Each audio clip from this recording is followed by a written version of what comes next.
Is it Raviv Carasuk? Right, sorry. I may not have pronounced that correctly, apologise.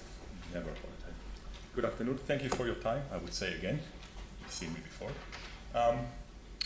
So my name is Raviv. Some of you have seen me before, mainly speaking about cycling. So I'm already commuting to work every day. I use bike for recreational, I use bike for going shopping. I do more than 6,000 kilometers a year on my bike. So why do I actually come and beg you for more cycleways if I'm already using it? Two reasons. One is selfish, one is very selfish. I'll start with the selfish. There is an idea called critical mass. Once you get to a critical mass of cyclists around it, becoming safer for everybody. But again, I wouldn't bother me and your time for that every time. The second reason is the most selfish one, and I think you will relate to it a bit better. And for that, I want you to think about Auckland.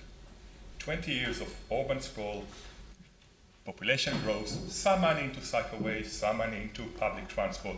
20 years later, gridlocks, and the cost for taxpayer is just phenomenal. I don't want us to find ourselves in that position in 20 years because this is where I'm about to retire. I don't want to start paying petrol tax and all of that taxes then. So this is why I think we want cycleways now and not into the future. What about cycleways? Well, for that I want you to think about the idea that in the next 2 months you're going to host a dinner party for the rest of your colleagues. If that's too daunting for you, just think about having a meeting in each of your wards and all the other councillors needs to attend.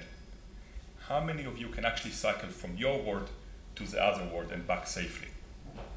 The same thing, think about after the quake when all the roads were gone. We would have said, you know what, we only need to build the 4 avenues and Lincoln Road and maybe Papanui Road, and that will be enough.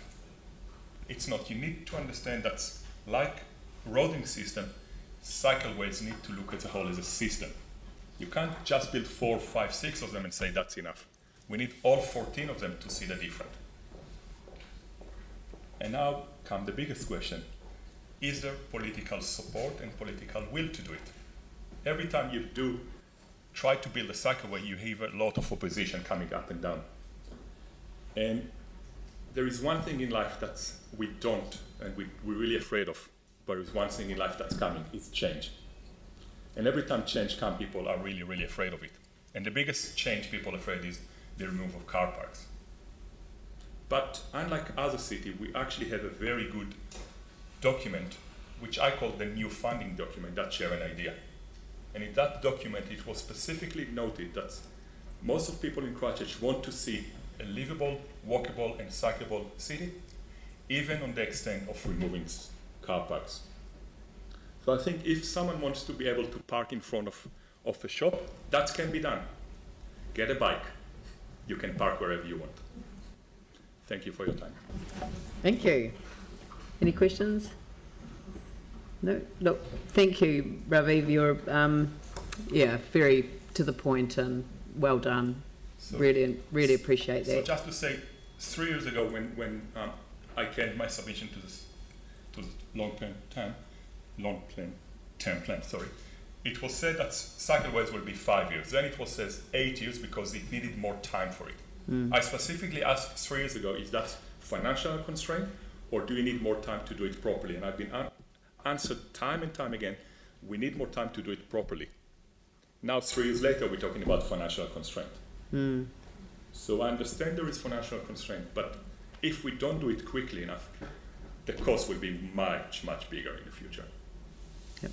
Thank you. Thank you. Thank you very much.